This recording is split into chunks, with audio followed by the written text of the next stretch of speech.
Hello, this is Michael Chen, and this is my Chemistry 123 video assignment number 2, where I talk about the DNA detection through iodized fluorescence, um, and kind of just the data and where I got it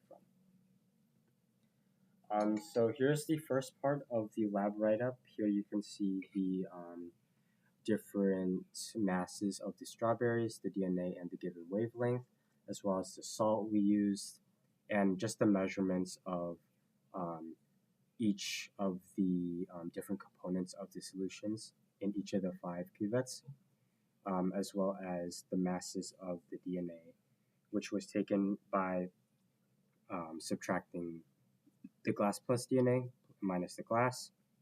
And kind of the same thing here with part 2, given a bunch of different components of the solution with different readings of fluorescence from the spectrophometer. Here's the second portion of the lab write-up. Here we could see the calculations, 400 milligrams per liter and the 0.4 moles per liter to get the, and dividing this by the base, we get the concentration of stock DNA. And for the concentration standard, we just took the total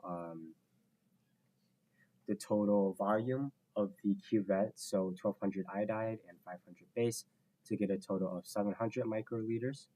And all we did was to get the concentration of each of the cuvettes, was doing the concentration stock times the individual DNA concentration or amount divided by the total volume to get each individual concentration. And from here, we can see that the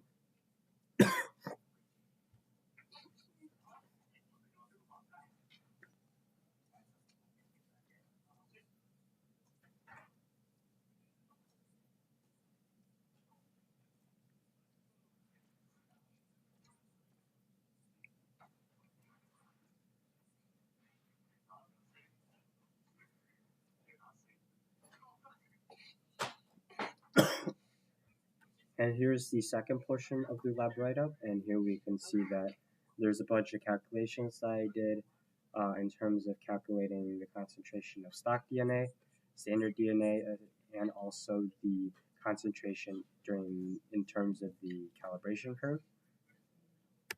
So here is just the origins for the first image. We see that the mass of the strawberry, DNA, and the wavelength were just kind of set values given to us. The DNA in the strawberry we weighed on a scale. The tables were also given to us. We just added the amount that the lab wanted us to add in each cuvette. And the fluorescence was from the spectrophometer when putting the cuvettes in the reader. Um, So in terms of the numbers for the second image, the concentration of stock DNA in base pairs was from a given value of 400 milligrams per liter, which we then converted it to 0.4 moles per liter, and then divided it by the DNA average base pair that was given to us of 660 to get 606 micromolars from unit conversion. The concentration of standard DNA in base pairs, all we did was take the total volume of the cuvette, so 1200 micrometers of the iodide and the base to get 700 total.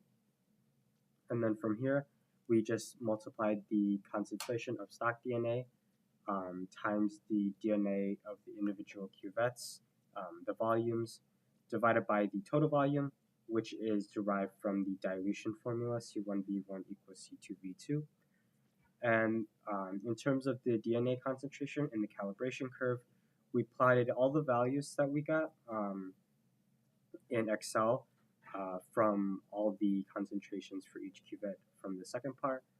And we put it into concentrations versus intensity reading to get a slope of 6.7621x plus 481.65.